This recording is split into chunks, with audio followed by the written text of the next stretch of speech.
najbolji. Pa Antonio, pre svega hvala što si došao. No, hvala što ste me pozvali i ono što ste me dočekali ovde. Da, i isto hvala Azra što nam je dodao prelepo mesto, stvarno ideja da bude onako komotno, da bude onako ambijent, da se totalno sve pomeša lepo. I ajde da krećemo s ovim pitanjima. Vidi, ja sam saznao za vas zato što društvene mreže su pokazivali Fernando Colunga Ultimate Experience i to sam saznao zbog mojih prijatelja. Oni su kačili na Facebooku, pa posle izašlo na TikToku, pa posle na YouTube i ja kao šta se sve ovde dešava, kako je Fernando Colunga. I kad sam vidio jedan meme gde piše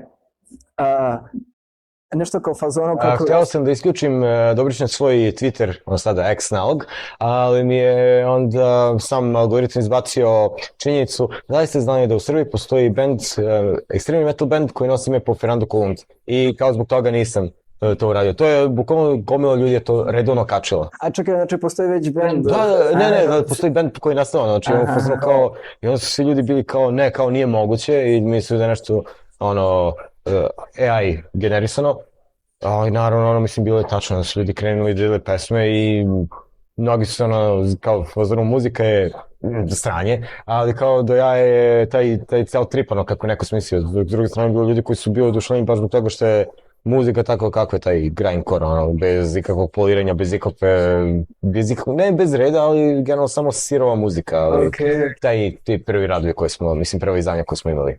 Tako da znam o čemu pričaš bukvalno, jer kaže, ja sam bio na poslu, Stefan gitarista je poslao kao poruku, znaš da smo kao sad nevjerojatno kao popularni na YouTube-u, na Facebooku i ostalo.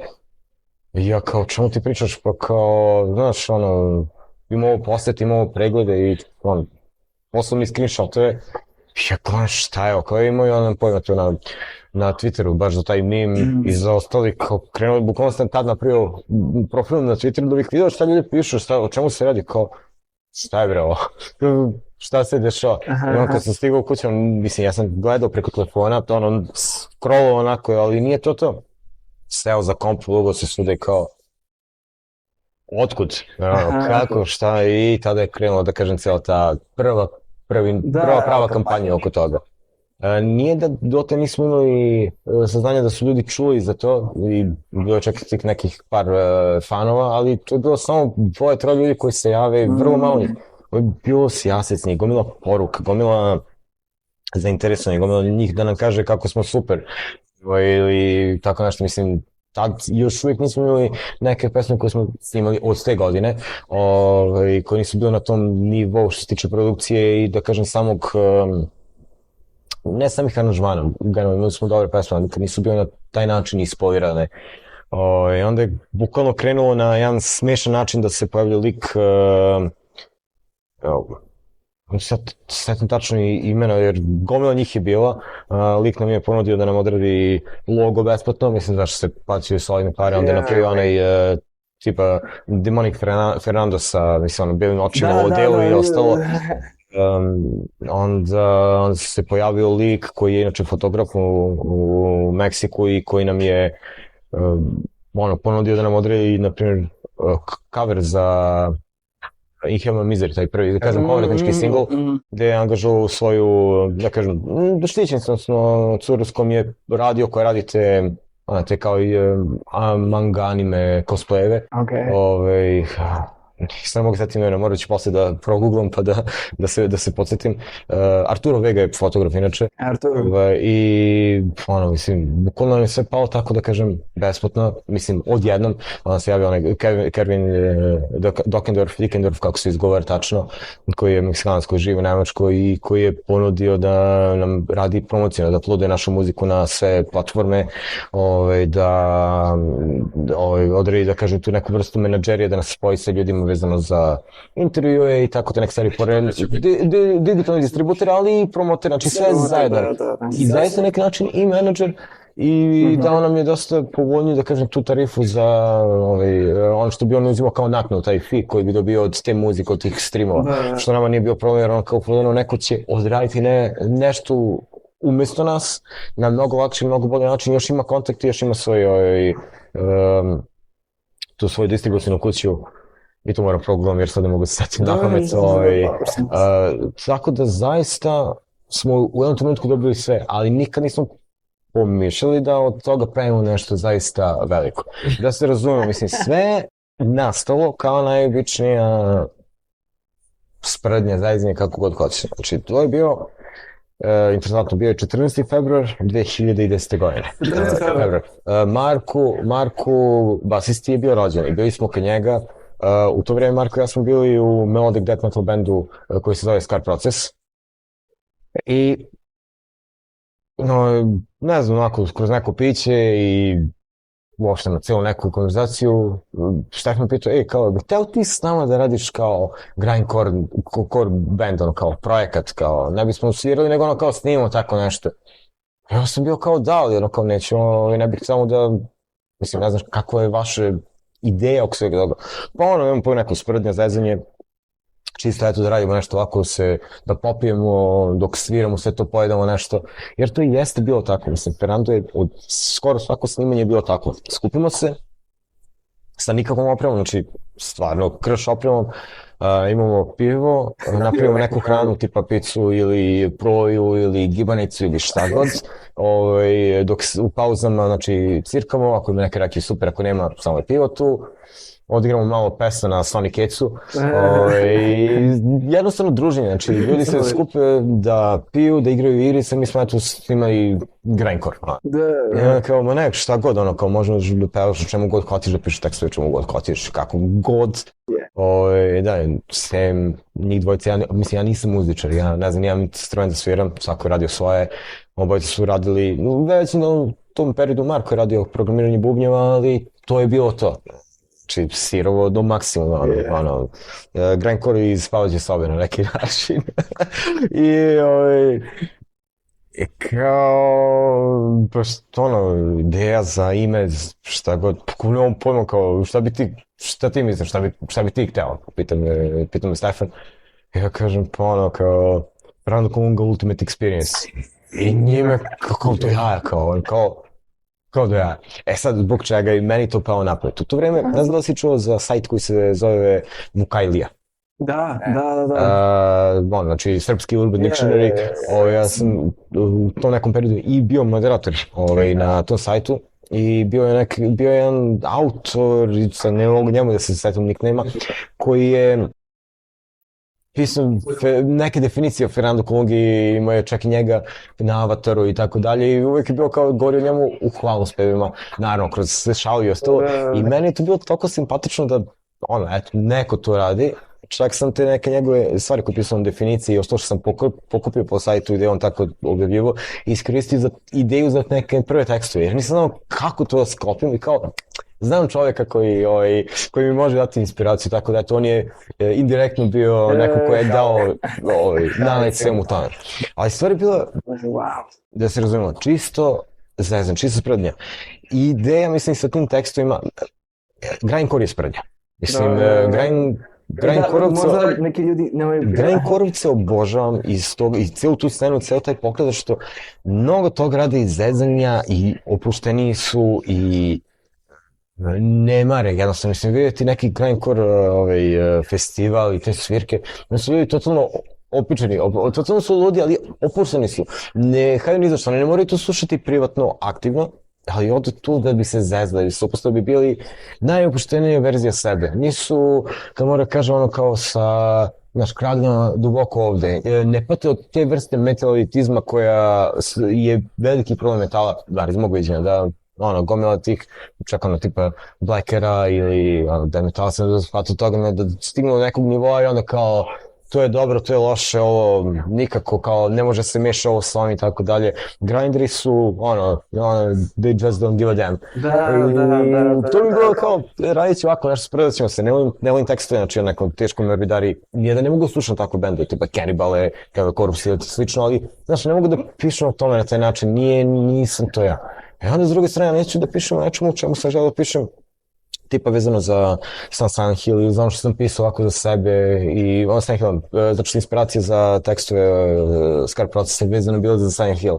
I onda, htio sam nešto stvarno drugačije, da se okušao nečemu što generalno ne radim. I onda je krenulo tako, znači, spredanje sa epizodama, čak ono malo, znači, googlanja, gledanja YouTube epizoda, bih se podsjetio nekih stvari.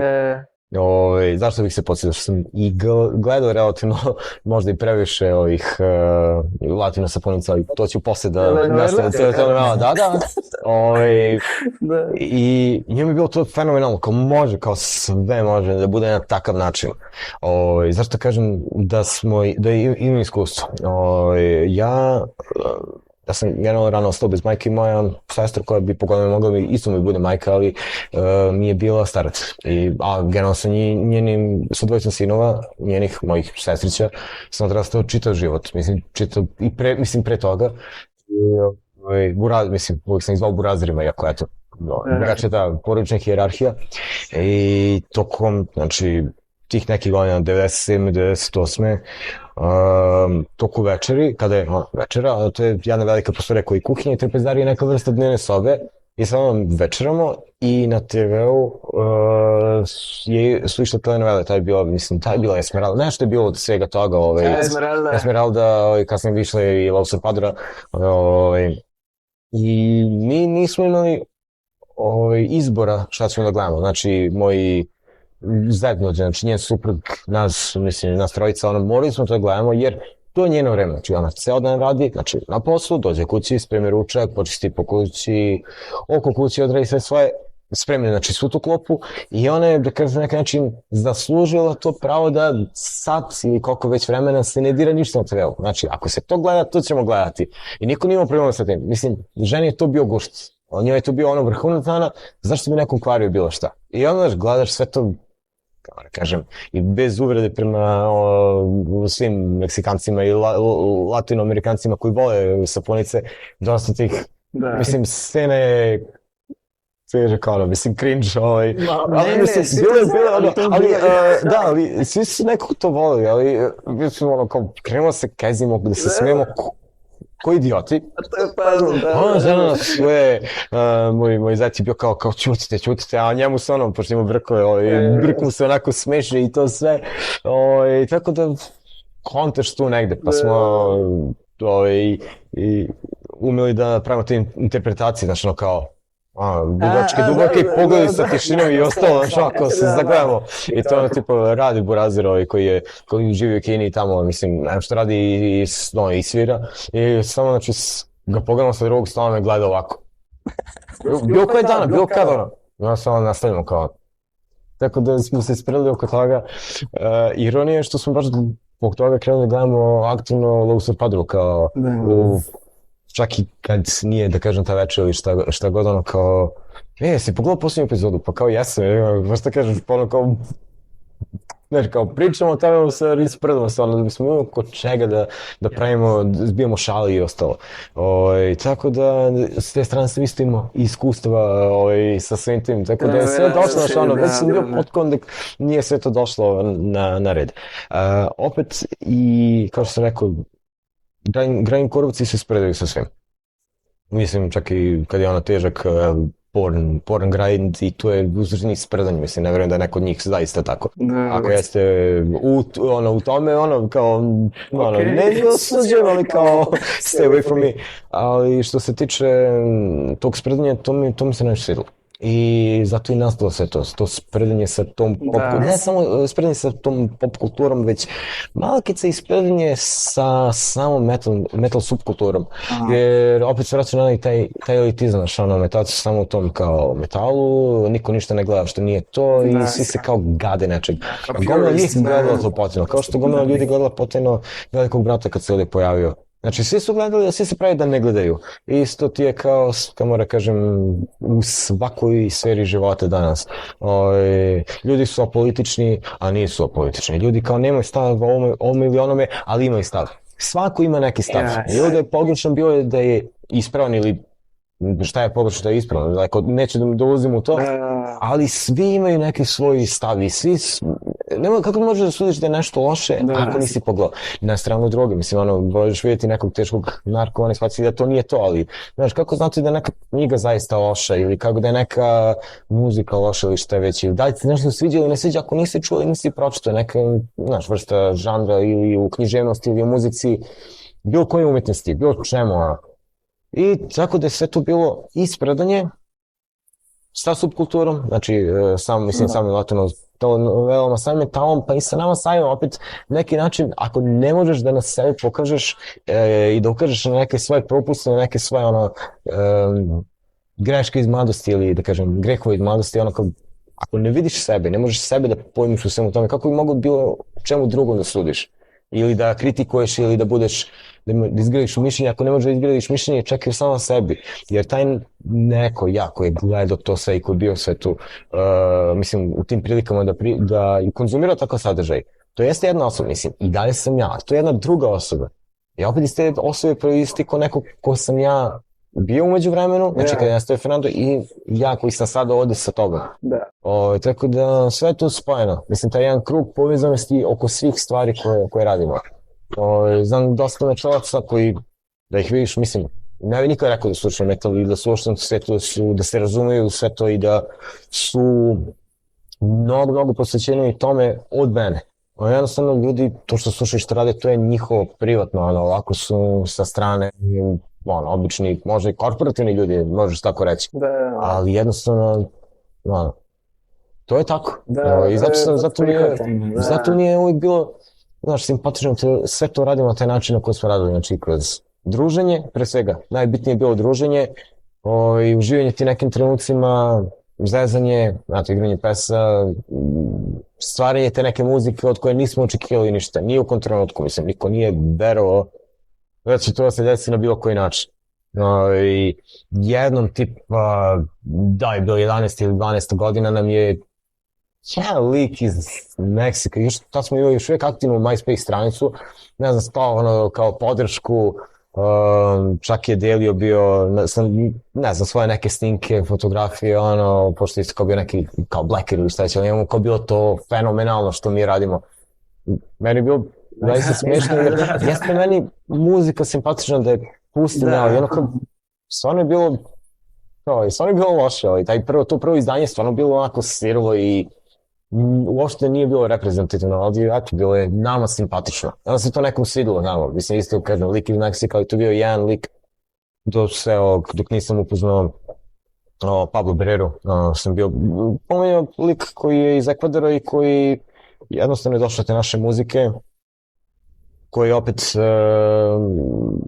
je, mislim, delimo zajedničke prijatelje, ljude koje sam upoznao lično, koje on zna lično, a da se on i ja nikad nismo sreli. Ali redovno se čujemo, znači dopisamo preko Whatsappa, po neki audio ili video poziv, koji on jedan drugom pružamo podršku na svaki mogući način i on se čak uključio sad u posljednje vreme i online intervjue sa ljudima iz undergrounda, tako da je i to simpatično sa te strane da je, eto, iz sveg tog nekog takvog zezanja, zajebavanja, nekog neplaniranog, neorganizovanog, nastalo nešto što je mnogo veće od svega toga, spontano, apsolutno spontano. Sa različitih faktora nekako se to sklopilo i nastalo taj ultimate experience. Wow. Ali kao to što sve raditi, ali bi mogli da nazovemo kao neka vrsta umetnosti, kao ne bih rekao slobode, ali bih rekao kao da ne bude neka etiketa na to, razumeš, kao bude samo opušten. Pa jeste, mislim, sve... Ili šta bi ti rekao, ne znam, koja je poruka, kao koja je esencija na španskom esenciji?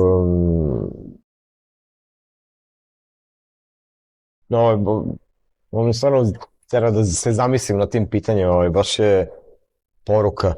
Pazi, nikad nije bio ideja da se pošalje bilo kakva poruka. Može baš zbog toga i svima to je interesantno, zato što ne postoji ništa da možda je neki način može značiti kao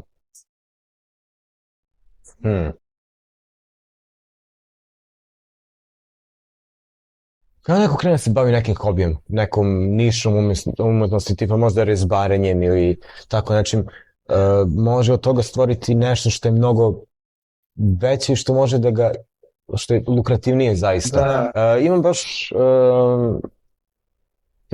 prijatelja koji, eto, zanimljivo, isto mi je kolega na poslu kao što je i Stefan i koji opet i on bio na neki način vezan u sam rad jer je odradio nekoliko artworkova, mislim, jedan omot, mislim, ti njegovi crteži su korišćeni za par omota, čak i jedan mini logo koji smo koristili među vremenu, on odradio,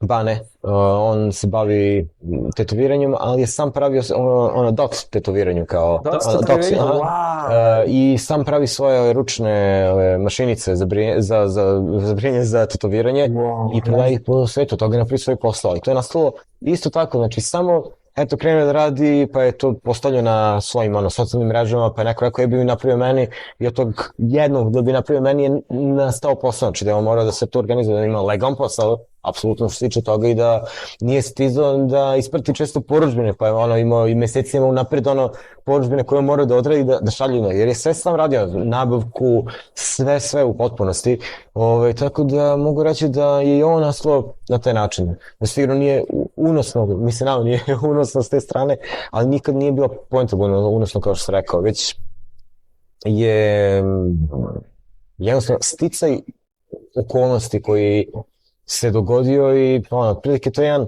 lep talas za koji poželiš da nestane na neki način, ali ne da bi od toga profitirao, već je samo lepo pričati. Ljudi generalno ovako vole da čuju kako je sve to nastalo. Ljudima je to interesantno, zanimljivo. Ono što mene zaista nervira, mislim, moram to da kažem ovako iskreno, gomila njih kojima sam pričao o tome me redovno pita kao, jel svirati dalje? Ja uvijek kažem, mi nikad nismo svirali uživo, bukvalno nikad nismo svirali uživo bilo gde. Bio je jedan izuzetak, ali to ću da kažem, ne pomenem, znači nismo aktivan band, bili smo uvijek nas trojica. Stefan, gitarista, Marko, basista i ja kao vokal, tekstopisac, oni su odrađivali sve ostalo i produkciju i kucanje bubnjeva i sve ostalo što je trebalo da se odradi. S tem, kad smo snimali Un momento por Esmeralda, tada smo angažovali našeg prijatelja Miloša kao bubnjara i tada jedini put kada je taj band svirao uživo na taj način je dok su oni svirali, mislim, vežbali tu muziku i dok su to snimali, jer to je jedina pesma koja je snimljena sa pravim bubnjevima i koja je u fullu snimljena studijski. Čak ja nisam uspio da sviram sa njima jer uvijek je bilo to da ja radim da neko slobodan, da su se menjali, još je bilo tokom COVID-a, kada je bilo tih, da kažem, restrikcija kretanja i onda su oni to snimali u sessionu, znači malo po malo, to nikad nije bilo sve u fullu odrađeno, tako da, eto, kažem, ljudi redovno pitaju da li sviramo, kažem, ne, nikad nismo, mislim, ono kao ne stvaramo, ono kao, i za band koji nikad nije svirao, nije zajedno uživo, niti bilo gde je nastupao, mi smo odradili nevjerojatnu stvar, a da to nismo ni htjeli, da jednostavno se desilo. Da, desilo spontano. I na to vi ste napravili onaj album Hog Cult? Toxic Hog Cult. Toxic Hog Cult. To je, mi smo imali taj prvi demo, The Bloody Telnovelas, za trenutku sam zaboravio kako se tačno zove. Sangriento je brutal telenovela. Čak mislim da nije ni na španskom, nego je generalno na portugalskom, ali ono kao... Da, sam ja to tražio preko translatora, tako da, preko prevodioca, tako da eto ispalo tako kako je ispalo. I imali smo tu nekoliko pesama i onda je bilo kao, ok, to je to. Onda kao je snimao kao još neku pesmu u nekom trenutku. Tada smo snimili Scourged Dominion of Human and Waste, sa tekstom koji apsolutno nema veze sa telenovelom, onako baš je nešto što je meni preteklo još, mislim da sam pisao to dok sam bio dosta mlađi, ali ono malo prepravio, eto bio ono kao težo, mislim baš onako, više bio death grind nego što je bio tipičan grindcore, sa tekstom koji više stvarno odgovarao samom death metalu. Naravno, isto sirovo sam, mislim, mikrofon koji smo tad koristili je bio još gori nego prvi put, baš onako, Koji je mikrofon koji ste koristili tada? neki težak raspad, znači nema, ali taj prvi je bio čak i bolji. Ali mi smo snimali, Čak je bio bolji. mi smo snimali to direktno priključeno na komp, znači nije bilo nikakvih mixeta, niti bilo čega, to je išlo direktno. Znači, tipa nekih snimaka kojih je bilo snimano preko mobilnog telefona, moj grol i ti vokali su zvučili bolje čak i tu nego od onog što je snimljeno, ali znao kao neke produkcije, čisto minimalno kao tog miksa u Cubase-u, to je delo tako kako je delo, ali s jedne strane, ti kažem, to je bio plan da bude sirovo, da bude zajebancija, da bude onako, tako kako je ispalo. Evo, posle toga smo snimili Troublestorm, grind single, koji je onako baš brz i koji je posvećen trollovima po internet forumima i tako dalje, po komentarima. Zašto? Eto, jednostavno je jednostavno. Ja bio kao, hajde da odradimo kao ceo album. Mogli bismo kao to snimamo, kao što je ne, kao, pa kao super, kao može. Imali smo to neku opremu, ali opet nije to bilo daleko od savršenog, mislim što se i da čuti. Već najbitnija stvar je sam dijapazon tekstova koji su išli, tipa taj Troublestorm je snimljen kao drugačija verzija, mislim, tekstovi su bili vezani i za Fernanda, ali su bili vezani i za Stevena Seagala, onda je bilo tekstova koji su zaista onako, zaista u nekom metal manijeru, PPS-a su bile na srpskom, jedna je bila čak i obrada od Wolfwoodu Metal Radio, to su Celtic Frost obradili i tako da je naša verzija u stvari više obrade, ali je, da kažem, Mexican Radio, nekako se sklopilo uz sve to. I iskreno, bilo je neki način i uživanje raditi sve to, mislim, snimati ceo album, kada neš, wow, snimati ceo album, jer tad sa Skype procesom među vremenu raspao skoro cijela ekipa, samo sa drugim bubnjarima iz tog Scar procesa je pokrenuo drugi band koji se zvao Witerated, ali to je isto se nekako bilo u nekoj pauzi, nikad nismo nešto, ni tu konkretno radili, nastupili nešto više, ali tipa samo jednu pesmu smo snimili, dok Stefan i dalje i svirao, nije svirao sa pripričom toliko, tako da ovo je bilo onako kao lep način da se popuni ta neka praznina. I snimanje je trajalo relativno dugo jer smo morali se pokrpimo sa smenama, i Stefan je već počeo da radim ja. I onda smo bili stalno na toj nekoj, on može sad, pa on nešto snimi sa Markom, pa ja mogu sa Markom, pa neka smo nešto snimali sve zajedno, pa se onda desilo da se ja razbojim. Onda sam probao kao snimim vokale, a to je zvučalo užasno. Da, tipa, imam tekstove i da snimamo sve to, ali da ja ne znam napamet sam tekst, nego sam morao ipak da držim negde, jer, znaš, te pesme ne vežbaš nigde, tek ponekad uz neku kao matricu koja snimam, preko ovog Guitar Pro-a, ali vežbati preko Guitar Pro-a i naravno vežbati uz pravu muziku nije isto, pa stalni pokušaj, da se jednom prilikom zaboravio tekstove kod kuće, je bio kod Marka i ono kao, jao bože, vratim se kući, bukvalno skoro trčim korakom pa kod njega i onda završavamo to sve i samo spremam se idem u noćnu smenu, mislim, ali i sama produkcija ispala čudna, vokali su ispali čudni, zato što... Čudna u dobrom smislu ili... Pa, mislim, u dobrom, ali je zaista čudno, jer svaki put kad čujem taj album ne zvuči ništa ni kao pre, ni kao posle toga, totalno u nekom offu je bilo, ali to je imao te draži i zbog ideja koje su imali, nekih rješenja koje je Marko imao za neke pesme i tipa posljednja pesma koja se zove Vrteška je trebalo drugačije zvuči, ja sam imao ideju da čak i oni opove kao posljednji refren pa da se završava drugačije i onda je bukvalno posljednja, mislim trećina pesma, znači ceo outro je rađen na mestu, znači tokom snimanja, nije vežban, niti bilo šta, Stefan ima neku kao blues liniju kojom se pesma završava. I onda moje objašnjavanje njemu, znači koji nisam muzikalno, znaš, mogu bi to da odradiš ovako nešto, znači slično tome kao da prati, ali da bude, znaš, da me opunjuje. Ispao je fenomenalno, mislim, onda je dodat kao efekat ploče, kao mislim na sami put sketanje i svega toga. I to je fenomenalno, mislim, tu pesmu obožavam, pogotovo zbog teksta na srpskom, znači i dosta vuče na black metal, ili možda više post black metal i kako već. Veoma je trip čuti sve to, ali uvijek se volim da preslušam taj album, zvučat će malo nacisno, volim da čujem čak i svoj vokal i kao, wow, kako je ovo bilo, ispunjava me, zadovoljan sam teme, znači nije satisfakcija da imaš, ne znam, pratioce, da stvoriš neku slavu, meni je satisfakcija što sam to odradio. To je, to mi je bio to, znači to što sam htio to trebam, imam to čak za sebe nešto u čemu mogu da uživam, na fin način.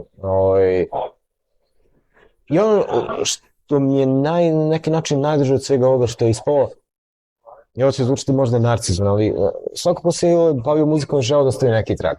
To je malo teže. A sa time što je Fernando postigao je, znaš, ostavio si neki trag u svetu.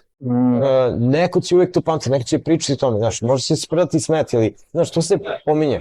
I ostavio si neki trag, pogotovo toliko daleko od kuće, da ovdje niko ne zna za tebe na neki način, da nema pojma šta ste, da jednostavno ništa ne značiš. Možda ni tamo ne značiš, ali opet stalno se negdje pominje, stalno se proteže, stalno je to nekom stvar koja će ga natirati da, kao progugla i dalje, zadržava pažnju, ljudima je to, i čini ih srećnim, ne moraju biti na to fanovi, biti šta, njima je to zavoljeno, postako su ljudi možda na pravi način, vjerojatno neko to i hejtuje, vjerojatno neko je to, preda se s tim na loš način i pljuje na najgori mogući način i to je okej, mislim, svako ima pravo i to da radi, to je sasvim normalno, mislim, to, koliko bendova ja, na primjer, sam tokom godina i, pa kažem, pljuvao, nek sam krenuo tokom godina i da slušam, mislim, posle svega, jer čovjek odrasta, ja kažem, ja nisam ista osoba koja je bila pre 15 godina, nisi menjaju, afiniteti se menjaju, ali opet, kao, ako ne možeš da prihvatiš da si pričao loše o nečemu, da priznaš i da kažeš, pogrešio sam, to je ipak dobro,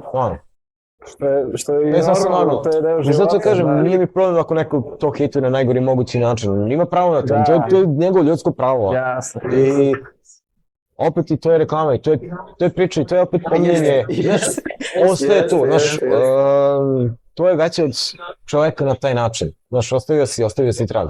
I s te strane sam zaista srećan, meni je to dovoljno.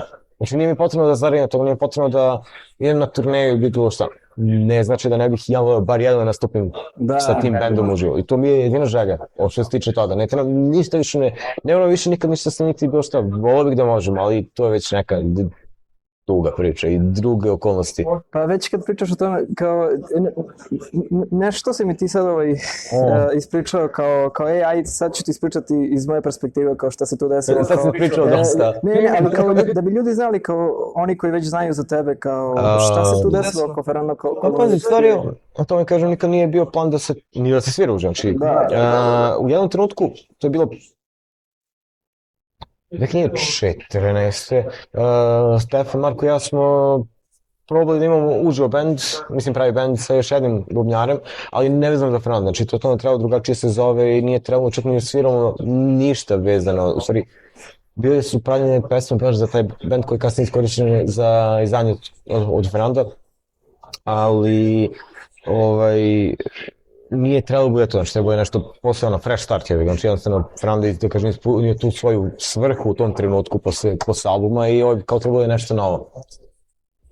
Imali smo nekoliko proba i to jednostavno nije uspelo. Ajde, Stefan je, kad je to puklo, mi smo krenuli da snimamo ponovno pesmu za Fernanda, ali nije to bilo više, nije bilo tog nekog žara i sve, to je bilo više kao da odredimo, ali je sad zaista bio akcenat na tome da mi se skupimo, ispričamo, popimo neko pivo, nešto klopamo, nije bilo više tog takvog uživanja. Bile su završene 3 pesme i objavljivane su sporadično, ali nije to ispalo baš onako kako je. I kako se trebalo da bio prvi uvod, u stvari 3 su bilo na srpskom, prvi uvod, još jedan novi dan, znači, znaš ono kad ti stane mozak. Znaš šta, možemo da pogledamo, mislim, kasnije mogu, ja ću da kačem ovde na... Ček, sad ću da... Moram da odem na... Pogledaj, da, slobodno. Strašno je. Da, ne vredi, to se dešava kad, znaš šta, ti imaš toliko radova i sad pričaš na 3 jezika, to jest 2 jezika, engleski, srpski i posle Fernando Colunga sve na španskom. Dosta mi je ovako rip, mogu reći, ovo sve i ono, blokada jedno. Dešava se, da, to mislim, to je normalno. Da, to je bilo, znači, Vetra hladnog poji. Aha. U tom periodu, odnosno kada su te pesme snimane, jer da, je jedna izašla, znači prvi uvod je izašao 2014. Pogrešno, znači 2013. smo imali taj pokušaj tog nekog benda i ta snimanja. Bukvalno, oni su snimili muziku i sad jedan dan smo trebali da izdvojimo da ja snimim vokale, međutim ja sam ponovo bio prehlađen, tako da to snimanje nije išlo nigde. Onda Stefan nam je tada rekao kao, samo znate, on i njegova supruga očekuju bebu, njegovo prvo dete, i mi smo bili kao, wow, super. Onda on izneo rakije domaće, orahovaču, višnjevaču, i može zamisliti, znači, kako je to bilo, znači, jer mi smo još kod njega rano ujutro, tipa 8 sati, pokušali smo tih nekih sat vremena snimamo, i onda smo bukvalno od 9 do 3 pijančili, slušali muziku i znači, ma kako snimanje, znači, ja sam nije mogao jer mi je glas bio nikakav, a ja, on je nama prvima rekao od društva, i to je bilo kao, neću kažem kraj, ali jednostavno je bilo kao, ma kako snimanje, sad, samo druženje, zezanje, kao pozitivna atmosfera. I tako sad je takva situacija, znači vi se družite, snimate, ne snimate nego svirate i to je to. Pa da bi kažem, to je bilo u tom trenutku, ja sam vokale završio tad kući, imao sam, mislim, i naravno mnogo bolji mikrofon, nabavio mi seticu samo zbog toga, i trenanje snimao, i s jedne strane mi je tad prijelo da radim to sam, jer sam mogu nekako i da se opustim i opet da ispravim neke svoje stvari, i supruga mi je čak sugerisala mnogo toga šta bi mogu da odradim. Tako da, te vokale, na primjer, zaista volim kako su ispali. Nažalost... Kako prevati? Pa nije... Ne znam. Ne znam šta ću govorim, zato što... Ja ne mogu da pevam... To mi sam mogao zamislim kada sam krenuo da pevam, ali generalno moj glas nije baš najviše za pevanje, mislim, ne zvuči to tako lepo. Ne bih volao da pevam. I onda je krenulo nekako više... testa radi da mogu to da izlučem, onda možda vremena sam krenuo da slušam Dimmu Borgir i Death i generalno uopšte ekstremni metal, i onda sam to isprobavao i ispalo je, da kažem, dobro, tako da meni to je na neki način prirodno stanje. Jeste naporno i umeo sam dosta puta da razrvam grlo zbog toga, ali meni je to nekako prirodnije nego da pevam ovako, ali... I kad pevaš tako, izvini što te prekidam, kad pevaš tako, mislim, kakav je osjećaj posle toga? Se osjećaš kao opušteno, zato što zna na neki način... Ja, kad god sam nastupao uživo, ja sam najveći deo svake pesme koju sam ikada otpevao uživo, znači da sam pevao zatvorenih očiju. Uvijek sam imao veliku tremu, uvijek sam mislio da nisam dovoljno dobar oko toga, i na taj način sam se bio zatvarao u sebi i generalno kao da radim tu zbog sebe, kao da sam da kažem, tamo iz svoje sobe, da to radim sa nekim kao ear mikrofonom, skačući i pevajući pesme koje sam inače slušao. Tako da, ne znam, ali meni uvijek to bilo isprazni me, opusti me. Vjerojatno na svakog pevača to treba isto, ali to je način da se na neki način iskažeš i da možda izbaciš nešto iz sebe. I neka vrsta fizičke aktivnosti. Pa to sam ga te pitao, je li to ima nekakve veze za fizičko? Ima, mislim, ja generalno trčim ovako, da kažem iz hobija, ali nikad nisam išao ni na jednu trku, onda sam se takmičio ili da uzmem učešće na trčanju zbog sebe, ne, nikad, znači samo zbog sebe, samo kao filter od svega da ispraznim misli, ispraznim negativnu energiju, i na neki način je ovo to, znači da izvrištim, izderem se, izgrolujem te tekstove, te misli koje sam imao, i posle toga onako dosta lakše.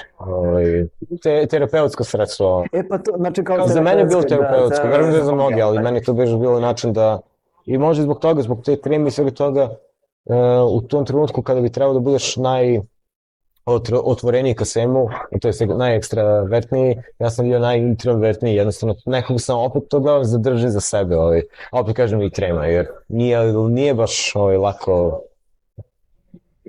Verujem da bi tokom godina sam s tim nije bavio to bilo lakše, međutim, za to kratko neko vreme meni to bilo i teško, da kažem, kao neko vreme da mi je bilo lakše da zatvorim oči i onda se bukvalno onako, da kažem, sve to zadržano, tu pozitivnost i sve to je, tu energiju zadržano za sebi, to mi još više onako tera, da možda budem bolji, možda budem dobar, ne znam da li sam dobar. Ja sam to htio sad ti kažem, da u toj, znači, u vašim pesmama osjeća se jedna dobra energija. Nego širi se tako dobra energija. Kažem te, juče sam slušao, zato što ja radim sad kao Bolt dostavljač, inače, trenutno, juče sam samo slušao La Usurpadora i ne znam koje još pesme i bio sam kao fuck yeah, let's go, znaš, rekao sam, zato što izađem, svi su nešto nadrkani napolju, nešto su ono low energy i rekao sam fuck this shit i odslušao neke vaše pesme, rekao sam to, brate, idemo i posle, ne znam, izlazi Korn ili Slipknot i tako dalje. I samo vidiš, mislim, mene biciklom, i slušam vašu muziku i svi okolo gledaju, what the fuck, znaš kao što s njim, ali to je ta, znaš, osjećam se dobro, znaš, to je neka pozitivna energija, nije toliko teška, nego to je kao, znaš, koja je reč, možda adrenalin, znaš, ali vrlo pozitivno, tako ta neka euforija. I to sam htio da ti kažem, zato što stvarno je kao nekako terapeutsko, to je vrlo super. I to sam htio da te pitam, mislim, znajući da su sad, mislim, ono, kad su ljudi odreagovali u Meksiku, Latinskoj Americi, kako je to bilo, wow, kako ste vi, mislim, kako je to vama bilo, ono, koja je bila reakcija na početku, kao... Zbunjenost, frapiranost, ono, do maksimuma. Zato što vidi, ovo je neobično za srpski band, da internacionalno se proširi. I ja mislim da ni ovi koji su ovde poznati su toliko uspeli, tako da se šire u tim, bez toliko truda. Vidi, to si lepo pomenuo i mogu reći da je zaista i tužna činjenica, baš to. Ova zemlja, znaš, na stranu ono lažni patriotizam i kad moram, bit će stvarno, sad izvini malo priprast, to ljubljenje guzica i sve ostalo. Moje mišljenje je zaista ima dobru metal scenu. Neću kažem da je svaki band na nivou svetskog, jer nije, kao što ni svaki, ne znam, švedski band nije vrhunski i tako dalje. Imamo fenomenalnih bendova. Znači, zaista fenomenalnih bendova koji su zaslužili mnogo više. Mnogo više i koji to, nažalost, neće moći da dobiju. Jer, tipa, nisu švedski bend. Imamo muzičara koji su poznati internacionalno, koji su poštovani i tako dalje, ali to je zaista mali broj njih. Ti bendovi zaslužuju više, zaslužuju da zbog svog truda, znači godina sviranja, pisanja zaista kvalitetnih tekstova na engleskom jeziku, znači bukvalno pisati nešto na tuđem jeziku, kao da je to maternje realno teško. I zaista pronići u srž svega toga, stvarajući muziku koja je fenomenalna na nevjerojatnom produkcijskom, uopšteno na visokom kvalitetnom nivou. Oni ljudi, se bore da imaju kako tako uposlenost po Srbiji, da koliko toliko mogu svirati po regionu, eventualno imaju kao neku turneju po nekim klubovima i klubićima po Evropi i ne podošlo to. Znači svako ko je napravio bilo kakvu turneju po najgorim prečurnicama Evrope, znači da je proputao par zemalja, svirao negde, ima neku posetu, svaka mu čast. Jer se potrudio, uložio puno sebe, odvojio svojih usta da bi opet pogurao tu muziku. To je ono što generalno umetnici rade, što se na taj način cima, njima je to satisfakcija. I sam stvorio neku bazu fanova. Ali zaslužuju više, zaista to mislim. Znači bez lažne skromnosti, bez ničega, zaista smatram da zaslužuju više od onoga i zaslužuju bar polovinu neke medijske propraćenosti od onoga što smo mi dobili. Mi nismo profitirali od toga. Profitirao je neko ko je pravio majice sa našim logovima i nama to nije bio problem. Mi smo pokušali napraviti neki svoj merch da distribuiramo po Meksiku, ali ljudi su se na vreme organizovali, jer logično, mislim. Moram kažem, znam da je meksička ta underground kultura, odnosno taj piraterijski nivo na nivou kao ovdje što je bio 90-ih i 2000-ih i nemam problema sa tim. Znaš, ono, fazonu, neko napravio majicu i svoje vreme da napravi majicu sa našim printom i da je nosi, super, ono, ja sam zaradio pare, neko tamo levi, nema veze, ono, odradio si nam reklamu i to je dovoljno, ono, mi stvarno to cenimo, veru, još malo ne, izvinjam se, Možda nam život. kažem, Da, znači... ja nisam imao problema sa tim, znači, niko od nas nije imao problema, jednostavno, nam je što naš, da kažem, legalni posao nije uspeo, što je opet odradio Kervin sa svojim prijateljem koji mislim živi u Meksiku, koji je tamo sve odrađivao i koji se organizovao i sa Arturom koji nam je, mislim, koji nam je pomogao oko toga da se, prvo je trebao cover za Inhuman Misery da bude međutim, nije naišao na dobar odgovor ljudi, tako da je na kraju ostalo da bude napred logo, a pozadi 50% Serbian, 50% Mexican, 101% Kolungo. Ili Kongos, kako već, tako da ljudima je to isto bilo fenomenalno. I vratim se na to da stvarno bendovi iz Srbije su zaslužili mnogo više, mnogi od njih koji su svirali kao predgrupe i kao podrška velikim stranim, mislim, velikim bendovima vezano iz tog underground miljeja, koji, neću kažem ništa nisu postigli, jesu, i priče su njima i poštovani su u svetu, ali opet zaslužuju mnogo više. To zaista mislim. I volim da su mogli oni da izvuku nešto od svega toga, ali mislim da je na neki način da se izvukli, da je neko tamo u Meksiku rekao, možda ima nešto dobro još u toj Srbiji, ajde njih da dovedemo ako ovi ne možemo da dovedemo, kao možda ono. Međutim, svet ne funkcioniše tako kako bismo mi želeli, kako bi ono... Tako da, čudno je to, verujem da je čudno čuti da nemaš želja da je od toga profitiraš još više. Svako bi gledao od svog brenda izvuče maksimum, ali nama to nikad nije bio cilj. Da, isto čudno, ali meni je fantastično zato što, znaš, nekako daješ nadu da to više radiš iz ljubavi. Znaš, i to ja mislim da to je ono što priziva mnogima u Meksiku, zato što kao broj jedan vi ste iz druge zemlje i to ima kao wow. I sa druge strane, znaš, kao Fernando Colunga, Ultimate Experience, uzeli su ime, znaš, iz nekog glumca iz televize u drugoj zemlji. To je isto njima jako zanimljivo. A sa druge strane, pozitivno je za njih, znaš, zato što daješ nadu kao, ajde da pozovem nekog koji nije iz Amerike, znaš, nije iz ovih popularnih zemalja, nek bude nešto neobično i u ovom slučaju Srbija.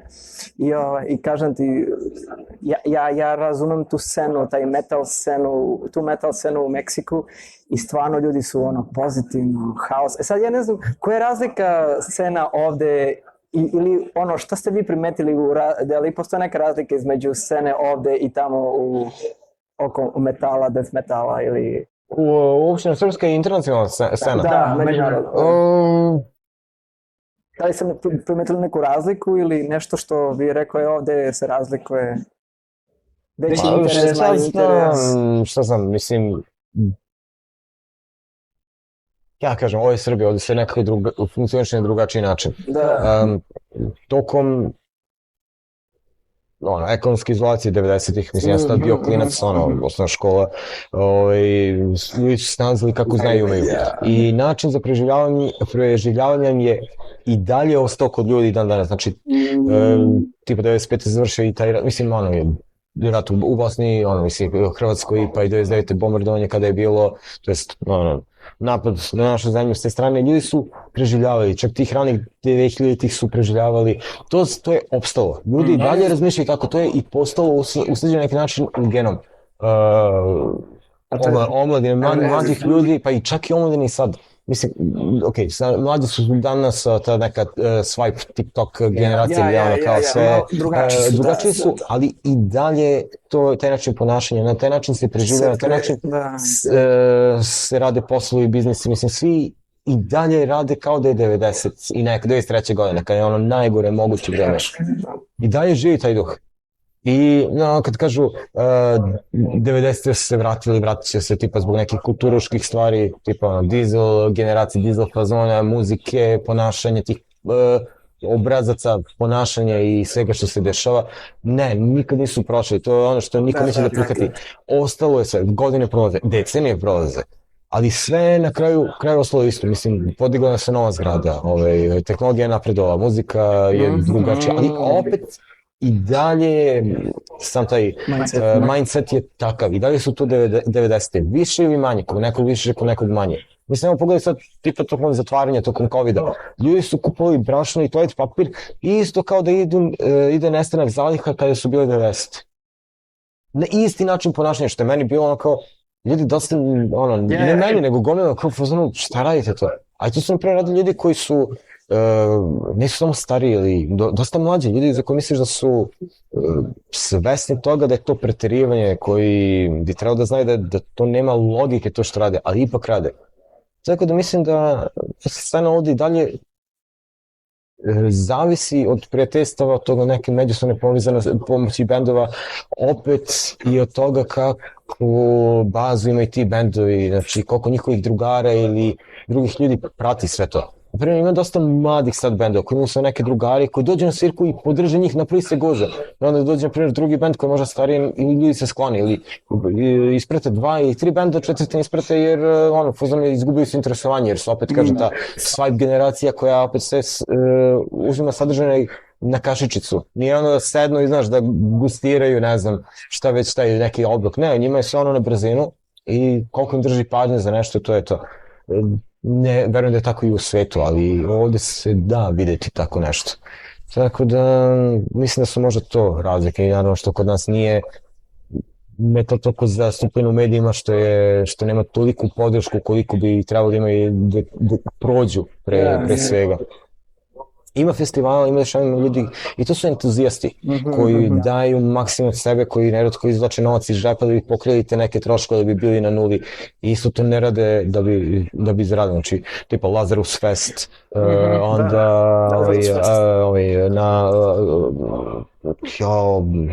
od Beginning with Voice naravno, čak i Belgrade Metal Festival i onda na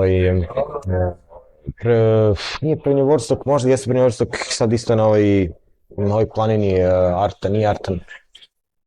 To mi stane mozak, znači gomila ljudi koji organizuju sve živo što mogu da organizuju, znači koji zaista daju 150% sebe, znači ne 100, nego 150% sebe da bi sve to živelo, da bi sve to funkcionisalo.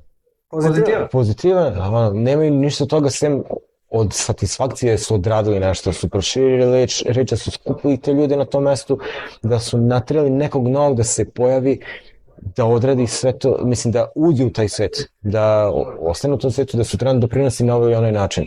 Tipa gomila pisatelja koji organizuju različite science fiction i horror edicije, ekipa koja je objavila nekoliko besan knjiga iz Crnoslovlja, onda tipa Librarion koji je objavio dosta, mislim, fanzina i dosta je aktivan što se tiče promocije underground kulture, ne samo muzičke, već i pisane i dadaizma i svega ostalog.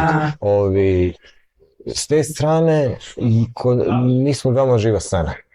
Čak i pored toga da smo tu gde smo i da se mnogo toga promenilo, ljudi dalje se bave ovakvim i onakvim do-it-yourself izdavaštvom, čini apsolutno nezavisni, bez toga da bilo kome šta duguju ili da nekome moraju da čini neke ustupke. Jednostavno, postoje mislim čak i u tom sirovom obliku, ali na veoma nekom profesionalnom nivou. Tako da, s te strane nismo drugačiji, vjerojatno svakog drugog metal, odnosno underground subkulture u bilo kojoj drugoj zemlji, ali svako bi moglo da bude bolje, naravno, mislim, uvijek može biti bolje na neki način, ali živi, najbitnije da živi i to je opet neki prkos ljudi sa ovih prostora, ne samo Srba, već generalno Balkanaca ili bar bivših Jugoslovena da istraju uprkos svemu i u inat svemu, mislim inat jeste prkos, ali taj specifičan naš inat je takav, samo te tera da guraš dalje. Čak Novak Đoković, brate, pokazuje inat pre ne znam koji mesec na neki Open, sad ne mogu setiti gde. Da li u Engleskoj ili tako nešto? Ili i ne u Australiji, možda u Australiji bilo. Dao neki dobar speech, razumeš? I to je to je taj srpski inat, onaj pozitivan, da, ali to je, znaš, inat, ja kažem, inat 90% nije dobar, ali taj 10%, ali taj mali procenat, da ga zovemo, je mnogo dobar. Da, i može stvarno da promeni ceo ceo tok događaja za kasnije, trasira put ka nečemu većim čak za nekog drugog. Znači kažeš da ovde je više scena, drži se još uvek taj mindset malo... 90-ih, ali opet osjeća se taj duh underground zajedništva. I sada ima tih nekih mlađih generacija koje opet ulaze u sve to na način na koji su ulazili ljudi krajem vjerojatno 80-ih, 90-ih, opet sam ja tad bio klinac, pa nisam znao sve to, ljudi koji su tada odrastali toliko tih godina, znači bili ili srednjoškolci ili adolescentni, ali koji su bili u undergroundu, sad dosta mladih doživlja stvari na način koji je slično tome, ne može se reći isti jer drugo je vreme, i drugačije oni tehnologije i drugačije konzumiraju sve, ali osjeća se da žele da budu deo nečeg. Mislim, svako želi da bude deo nečeg. Naravno, to je ljudskoj prirodi, to je normalno, da. I zbog toga je taj underground dobar s te strane. Ali dok god se ne idete u nekog elitizma koji zaista sve pokvari. Mislim, meni je uvijek bilo ono kad, ne znam, baš i kad sam bio klinac, srednjoškolac, naravno sam htjela se družim sa ljudima koji slušaju muziku kao i ja i onda tako vremeno poznaš dosta njih i ne želiš da se družiš s njima jer nije to samo poenta. U svemu tome sam zbog sebe, da bi meni bilo lepo, ne da bih morao bilo kome se dokazujem ili da bude, ne znam, kao, trve ili kako već znači, nego jednostavno to je najveći deo svega, ono što ti pruža ta alternativna subkultura, da budeš ono što ti želiš da budeš zbog sebe i da ti niko ne smeta o tome, znači i da ti nikog, neću kažem ne ugražavaš, ali da ti ne budeš smetalo bilo kome. Odnosno, možeš ti biti smetalo bez da išta radiš, da se razumeme, ali hoću kažem da u svemu tome budeš na način na koji će najbolje da te učini srećen, da te ispuni i da jednostavno na kraju dana samo odradiš svoje dnevne obaveze, dođeš kući i budeš ono što jesi. I tvoje neki način maska tog radnog čoveka, ali kad si ušao u svoje 4 zida, ti si ono što hoćeš i to je tvoj svet i u njemu želiš da uživaš kako hoćeš. I kad izađeš u slobodno vreme, da ješ tamo gde ti želiš, da ti je prijatno, znači da odeš na piće ili na koncert ili na šta god, ili na običnu klupu u parku da ćeš ti da staneš sa sluškom ušima i da iskuliraš i da... To je poenta svega i dosta klinaca je danas takva. Jako deluje kao, da kažem, ta swipe generacija koja samo konzumira taj sadržaj. Tako ne, mnogi njih zaista su deo toga, a opet nisu, opet su bliži tom nekom tipičnom underground miljeu. Svesnost. Ipak svesnost. Korišćenje, mislim, ti ne možeš bez ovog čuda danas. Ne možeš jednostavno. Možeš da pokušaš, možeš da, ali dosta stvari olakšava. To je ono što, na primjer, nije bilo tada i ja ste bilo veća draž da tad dođeš do nekog, ne znam, izdanja ili do nekog fanzina. Ali danas imaš ljudi koji rade fanzine, koji rade ta izdanja kojih nećeš naći nigde na netu, kojih neće biti na Spotify, kojih nema na YouTube-u, za koje moraš da se postigneš da ti ih na neki način nabaviš. Tako da sve to živi dalje, ne u toj meri, ali dalje ima čari tog tipičnog undergrounda. I to je najviše svega, toga će uvijek biti, jer u prirodi ljudi je da imaju nešto materijalno pipljivo. Ovo čudo koje može stati milijardu pesama, neće ti znači ništa kada se pokori, ali će ti pomoći da nađeš baš te neke pesme koje su negde možda na nekoj kaseti ili narezane na nekom disku. Koristiš moderne stvari da bi uživao nečemu što je zaista true, taj neki old school, tako da stvari se upotpunjuju. I to je isto ta dobra stvar 90-ih, mislim, koja je ostala, mislim, ono što je vidim kao dobar primjer svega toga da su ljudi naučili da se snalaze, da budu samostalni, da stvore nešto ni iz čega. Nažalost je do toga da imamo gomilu tajkune i ostalog, ali sve da se radi, znaš, ne može sve bude idealno, ali ljude je natjeralo da se bore za sebe, da stvaraju sebi neki život u haosu. Tako da mislim da gomila, ne samo ljudi iz underground, nego uopšte iz života, baš zbog toga što su bili pritvoreni na neki ugao, neki ćošak, su naučili da se izbore za to da, barem da postoje, da bi stvorili neku budućnost. Da, ja mislim da je to jako dobro, to je jako zdravo. Da, i s te strane mislim da je meta scena ovde uvijek bila takva da su bili upućeni jedni na druge i da se istvaralo zajedništvo, da opet i ovo što danas postoji zbog svega toga i zahvaljujući tome i da će nastaviti da živi uprko svakoj nevici koja se može desiti. Barem, ne znam, to je neko moje viđenje, sad moguće da grešim, ali više to gledam kao fan, a ne kao učesnik u nekom projektu, o čemu već. Znajući da se sad, mislim, u međunarodnom nivou i internacionalno, da se, mislim, taj projekat je bilo više od zezanja i tako dalje i posle bom, eksplodiralo i tako dalje. Da li imate neku viziju ili imate neke planove da nastavite sa pesmama, nekim projektima, za neki novi dah, nešto sveže, nešto... Iskreno ne. Ne? Mi smo imali tad, te 2019. dve ponude za nastupe u Meksiko, za kao mini turneje, gdje bi sve bilo naravno plaćeno, organizovano, ali... To je više pitanje za njih, zato što oni to... Znam, to je redovno pitanje, ali kažem, bilo tih ponuda, bilo je čak i jedan lik je organizovao grupu posebno na Facebooku da se skupili sredstva za naše sviranje, za nastup tamo. Međutim, mi smo još tad, rekli ne, znači još 2019. objavili smo. Nismo band koji kad svirao, znači morali da nađemo uvnjara da vežbamo, što nije toliki problem, ali... Meni je najlakše, ja nemam, mislim, imam porodicu, imam suprugu, ali nemam decu, Stefan ima 2 dece, ima i svoj privatan posao, pored posla koji radi u firmi, tako da on nikako ne bi mogao nešto tako veliko da odradi. Marko ima svoj posao, svoj biznis gdje je bukvalno samo zaposlen, bi teško mogao nešto odradi.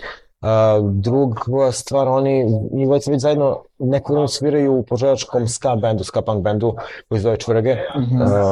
Oni su stvorili isto zavidnu reputaciju, znači aktivni su u Srbiji što tiče sviranja, svirali su letos u Češkoj Republici, imaju prijatelji iz Argentine koji je i dolazi ovde, čak su jednu pesmu prepeli, mislim da taj lik prepeo na španskom.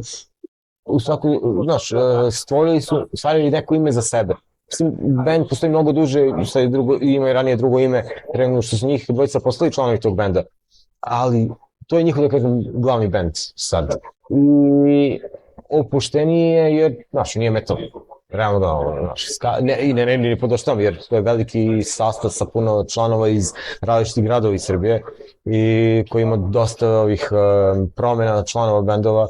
Nije lako organizovati to sve, ali opuštenije je samo atmosfera. Što se tiče jednog takvog benda i metal benda, mislim, jednostavno je sve išlo ka tome da to tako ne bismo mogli da funkcionišemo. Mislim, sviranje negde po Evropi nije, da kažem, koliko problem, jer tvoj kontinent i manje više blizu, ali ideš preko okeana, i zamara i sve organizacijono, drugo i najbitnije, dosta opreme koju bi morali da kupimo dodatno, onda posebno još neko ko bi išao sama kao technician, kao ta tehnička podrška i ostalo, to je bilo generalno nemoguće. Znači, jednostavno ne bismo mogli to nikako da odredili. I onda kao, ne, sasekli smo da kažem to u startu.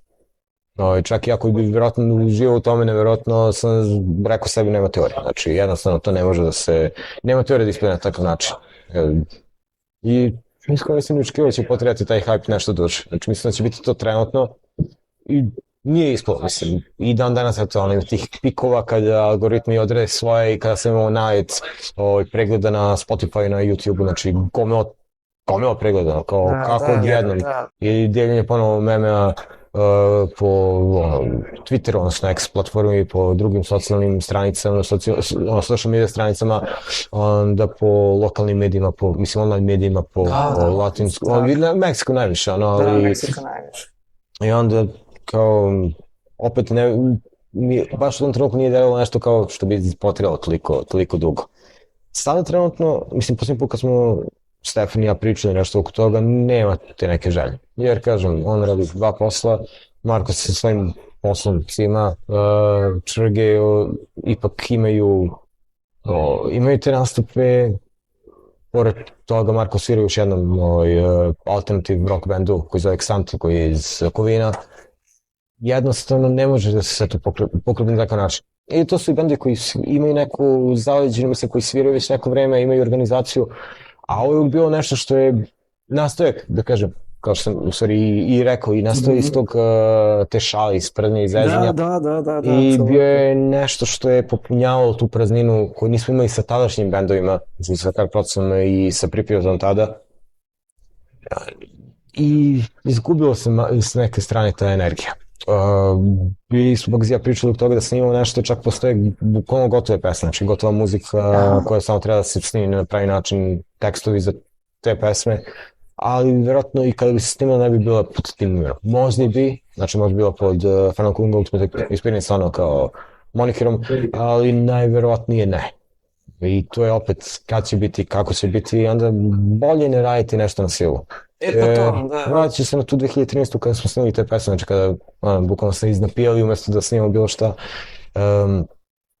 Marko tada baš pokretao svoj privatni posao i nije mogao raditi miks tih pesama i generalno nismo znali ni nešto ljudi, a nismo htjeli baš, mislim nismo imali novce da dajemo da nam neko miksuje koliko toliko je moguće profi. I onda jednu pesmu nam je izmiksao lik Goran Truća iz benda Joksi iz Valjeva. Iz Valjeva? On je izmiksao prvi uvod i, naprimjer, prvi uvod je bio veoma popularna pesma među, mislim, kad je krenuo onaj hype, dosta njih je to delilo. Čak i jedan lik je odradio guitar cover, tako da na tubu pa nam je to isto bilo onako simpatično, neka radi guitar cover. I dok drugi dve pesme, Vetar hladnog poji u sunak, ne sunak posle dana, nego Vetar hladnog poji i još jedan novi dan, to je odradio Pablo Barrera, lik iz Ekvadora, kome sam ja gostovao kao vokal na jednom izdanju njegovog tadašnjeg grindcore benda Master of Genocide. Ta produkcija je bila kao kako bih hteo da odreši, kao nisam vičan tome, on kažu kako odreš, čisto ajde da imamo nešto. I već sam bio pomenuo da sam zaista volio kako su vokali ispali tokom snimanja. Na prvom uvodu su došli do izražaja, ali na ove druge dve pesme baš nije to bilo tako dobro. I onda je prošle godine moj taj brazir koji živi u Kini sad rade, odradio ponovni miks tih pesma, jer sam imao kao sirove snimke bez ikakve obrade, znači kao raw tapes, i iz toga izvukao nešto što kao ovo je bolje nego kako sam zamišljao da bude. Znači, baš je ispolirao i potrudio se da snimi neke deonice i da odredi što je moguće bolje bubnjeve. Tako da pesma zvuče mnogo bolje. Nažalost, nema ih samo na Bandcampu i na YouTubeu. Trebali da se postave na Spotify, ostale platforme. Ali dati nov život bukvalno 10 godina kasnije, što je veoma simpatično kako je ispalo. Kažem, u tom trenutku je to bilo sve nekako usiljeno i mi ništa nismo radili do 2020, znači 2014. kad smo kao radili, sad jedna pesma bila na 14. Ovaj drugi 2015. I onda 19. samo naslalo to sve. I zanimljivo je da 19. baš po početku 2019. je Stefan meni rekao, kada imam kao neke pesme, možda bi mogli za Fernanda da ih odradimo, ja sam tad bio kao, pa baš mislim to, nisam bio nešto entuzijastičan. Zvučilo je okej, ali i onda kad se ovo desilo, kaže, znaš, imam cijelu onu pesmu koju sam ti pričao na početkom godine, kao, okej, možemo nešto da smislimo. I tekst za pesmu sam smišljao, bukvalno sam išao na trčanje. Šta je moglo da ide i nisam htio da bude... I nisam želeo da bude bilo šta vezano za telenovele, znači to... Ne znam da si imao prilike da čitaš tekst, ali baš sam se trudio da pravim neke alegorije na...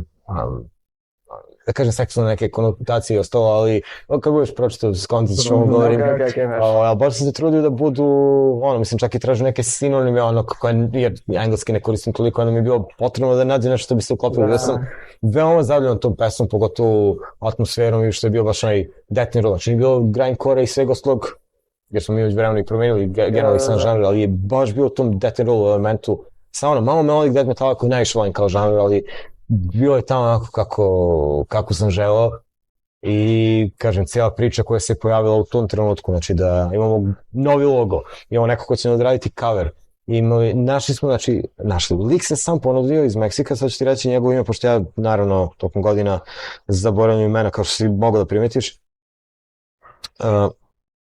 pod uslovom da ovo otvori sad. Da, znaš šta, nije jednostavno zapamtiti, mislim, ja koji priča 3 jezika, čoveče. Javier de Pozo je radio logo, inače lik je umetnik i radi za gomilu kavera i ostalog. Čak je jedan od meksičkih ovih metal sajtova radio intervju na kontu toga što je radio logo za nas.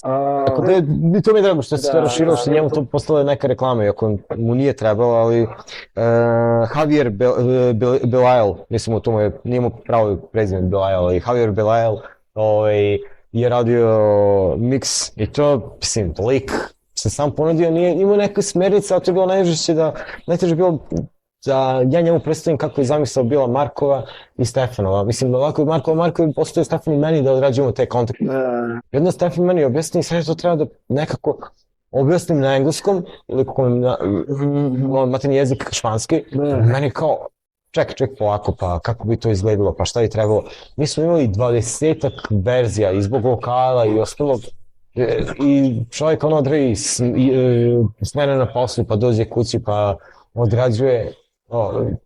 Krivo mi je što nismo nastavili neki kontent dalje snimili da mi njemu pomognemo za nešto, ali odradio stvarno tad fenomenalan posao. Ja sam bio oduševljen kao da čujem full mix, mislim baš potpuni odličan mix, jedan pesma koja je snimana i tada snimana zaista u studiju, ali opet sa kucanim bubnjima, znači programima bubnjima i bilo je kao odlično. Sad, ljude to po Meksiku malo im je bilo kao jedna vrsta, letting down, malo ih je razočaralo što nije baš bilo vezano za telenovelu i ostalo, što je bilo nešto kao, jeste taj band, ali mnogima se svidilo baš i muzika i tekst, neki su imali čak onako priredbe kao, tekst je ružan. Pa znaš šta, kao svaki band se menja, ne može da bude isti, to je problem kroz tržište, razumeš, kao, na primjer, ljudi koji slušaju, sad menjam džan, YouTube. Svi hoćemo da bi onaj Bono iz tog vremena i da svaki novi disk bude takav Bono. Ne može, svi se menjaju, brate, starimo, mislim, to je nešto što, mislim, sve je drugačije i to je uobičajeno. Zato sam te pitao, ako imate neke planove za buduće, nešto novo, znaš, ali ako zbog vaše lične želje ili zbog nekih drugih razloga ne možete i nećete, to je sasvim okej, to je vaša odluka. Barem da ljudi znaju koji vas slušaju, znaš. Ali, na primjer, da vam se pruži neka prilika da svirate ovdje u Srbiji, jel bi to uradili? Govorim u svoje ime, znači da se ogradim. Ja bih prvi voleo. Znači, jedan nastup, bio bih zavljan, jer bih, i kad moram kažem, to bih zaista smatrao nekom vrstom upotpunjavanja kruga i završavanja svega. Znaš, ovako uvijek će biti nešto nedorečeno iz mog ugla, znači opet kažem, govorim u svoje ime, ali i da ostane tako, znači, krenuo smo nas trojice i red je da ipak neke stvari budu zajedničke da razine. Sad, se razumemo, snimili smo posle Inhuman Misery La Usurpadoru. Kako? La Usurpadoru, pesmu, single. Sam tekst je, u potpunosti vezan za seriju. Mislim, inspirisan serijom i u potpunosti je metal tekst. Čak i ima onih ljubavnih, tragično ljubavnih karakteristika. Iako je inspirisan samom serijom, znači, niko ne bi mogao da skonta ovako da je to vezano za seriju, da ko nije pratio uopšte, ko nema dodira sa tim. Kako tekstom, kao ljubavni, jeste death metal, odnosno death and roll, ali znaš, sam izbor reči i svega ostalog je takav kakav je. Ali u potpunosti i Fernando, da kažem, ono što jeste u svom središtu, ali opet nešto što smo mi želi da postanemo tog vremena, odnosno nešto što smo želi da budemo bar u tom trenutku. Sam omot je asocira na one tipične stripove tipa Dylan Doga i ostalo gdje stoji kao lik Lucy Padre, odnosno glumice koja je glumila, gdje se ono, mislim, jedno lice raspadano kao zombi, drži srce u ruci koje ono će pojede i ostalo. To je odradio lik iz Novog Sada. A iz Novog Sada, da. Sad ću ti reći, kažem. A ja sam baš htio da snimim ovaj podcast Dia de Muertos, zato što Dia de Muertos je 2. novembar, Dan mrtvih, to je vrlo, mislim, to je kulturalni dan za Meksiko, a mnogo lep, baš je divan dan. Sad ću to da ti objasnim, jer se nadovezuje na ovo. To je radio Predrag Petrović, a produkciju je radio Aleksandar Krcul iz benda Country Ignition, odnosno iz benda Ksant, sa kojim Marko svira. Marko svirao i Country Ignition i sad svira sa njim. I to je možda, mislim, to nam je najpopularnija pesma ikad. I neću da kažem, pa jesam mi najdrža, baš zbog svega toga kako je ispala. Što je to tek bilo onako kao, nije bilo priča aktivne da snimamo nešto novo, ali samo bilo kao, imamo neku ideju. Mislim da najveći deo nekih riffova Markov, dok je prva pesma mnogo više Stefanova. I paralelno sa tom pesmom, znači sa tim snimanjem i sa tim radom, snimali smo Dia de Muertos single. Marko nije snimao to ništa, znači sve odradio Stefan, što se tiče gitara, programiranja bubnjeva, bas gitare, produkcije takođe, ja sam znači radio logično samo vokale, s time što je pesma onako baš bilo još u tom nekom Dead Blast, mislim, fazonu, više nije tako brutal death metal, ali je drugačiji od opet i Lucy Padre i Human Misery. I bilo je baš omaž za Dan mrtvih. Sad, Lucy Padre je trebalo mnogo ranije se pojavi. Međutim, bilo je tu neke kašnje jer ni Aleksandar nije mogao da stigne jer posao, njegov band i sve se tu nekako odlagalo previše, a ova pesma je bila spremna jer opet je bila i sirova i trebalo bude tako, mislim. I ona je trebalo bude, i kao što je bilo na kraju iznenađenja, ali su izašle jedna posle druge. Mislim, Lucy Padre je bilo fazonova da ćemo objavimo, sad nećemo sad, kao grupa je bilo da objavimo ovo, a ovo smo ne bili već unazad previše i ljudi iščekuju da čuju nešto vezano za to i onda je bilo kao jedno za drugim.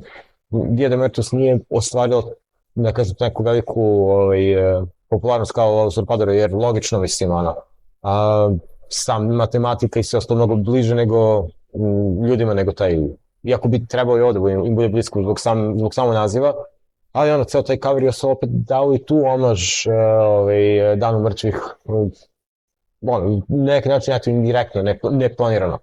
Dok Dia de Muertos je, onako tekst je trebalo bude baš bakica i glup, znaš, kada ga čitaš kao fazonu, kao opisao neki osnovac ili što već, kao koliko imaš godina, 15, 12, 13, ali baš je to bila poenta, pogotovo na kraju što sam kao radio naraciju nekih reči odnosno teksta na španskom, mislim naravno, nego na španskom, onda sam bio tražio po netu kako bi to trebalo pisati na engleskom, pa onda kako bi trebalo da zvuči na španskom, onda kao to izgovorio, mislim. Ispoje simpatično, ali ljudima se svidilo i to što smo to uradili, što smo ih ispoštovali, što je to bio poklon njima, znači to nije bilo izdanje koje, mislim, pesma koja je trebalo bude deo bilo čega, to jednostavno odradili smo kao znak zahvalnosti, znak poštovanja prema svemu, prema toj kulturi, prema tim ljudima pre svega, znači ne moraju biti opet iz metal milija, jednostavno taj praznik je važan za njih, kao što su ovde zadušnici ili tako nešto, poštuju svoje pretke, svoje mrtve i zašto ne ispoštujete ljude koji, mislim, ne ispoštujete ljude koji su tebi ispostavili, dati neku počast njihovoj kulturi. To mi se svidilo, to im je uvijek bilo drago što smo bili takvi, da kažem, prirodni s te strane. To je, jednostavno... Ono što je jako interesantno, mislim, pričajući to za španski jezik, mislim, tvoje ime je Antonio. Da. Antonio, baš Antonio mi je kao ime. Dobio sam ime po dedi. Inače, ded mi nije... Mamin otac, on nije Italijan, on je Makedonac. Nije Italijan, znači, Razlika između naših imena je to što on ima J između Io, znači on je bio Antonio. Antijo. Što ja inače ne volim kad mi neko kaže, kad mi tako oslovi, to me ubija u pojam, to J me onako, baš je nekako škripi. Dobio sam ime po njemu iz prosto razloga što majka nikad nije imao prilike da ga upozna. On je umro kad je ona bila, možda imao 2 ili 3 godine i onda je to bio način da mu, isto onda počast ili šta već, tako da...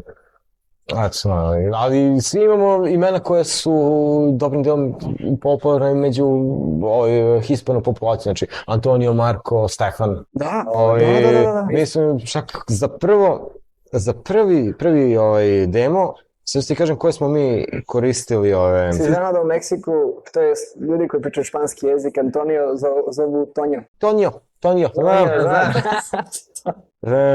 ja generalno ne volim i kad mi neko kaže Tonio. Imam kolegu na poslu koji mi kaže Tonio. To mi tako nije mi... Ali voliš više Antonio. Antonio, da. Antonio, svi me zovu Toni, kolegi me zovu Toni, iako sam vremenom počeo da ne volim to. Ali, kao, sve me tako, ali ima različita kombinacija. Ante, Anto ili tako nešto, Anton. Ali Antonij mi je nekako najprirodnije, osjećam se Da, i treba to poštovati, to je tvoje ime, mislim, nema šta. Imena su bila, na prvom, mislim, to smo izbrali kao te pseudonime, kao što su imali Blackberry, i to je isto bila jedna fora kao sprednije sa svim tim, tipa kao Euronymous i ostalo. Ja sad ne znam gde...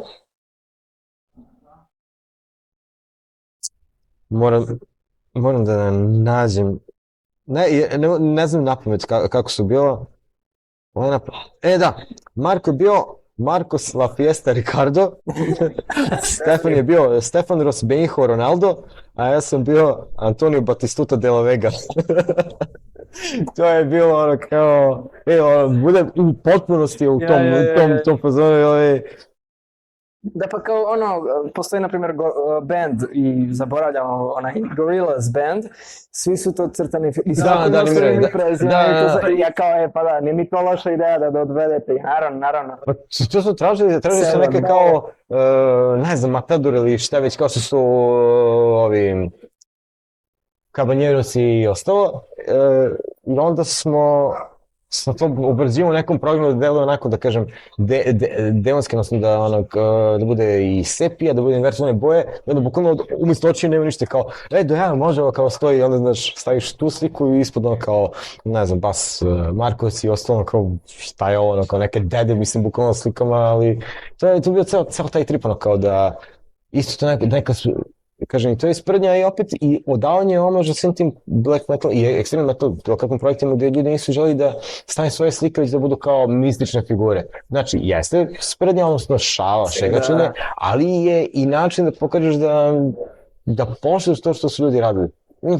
Kažem, sve je to isprepletano, i dobre, loše, i šale, i all in one, ali kao najbitnije od svega da sam ja osjećao lepo i da kažem, eto, iz tog nekog sprdanja gde i taj prvi cover sam odradio preko, ne znam, znači neku, ne znam ni koju sliku, ne znam ni ko sam napravio neku glupost.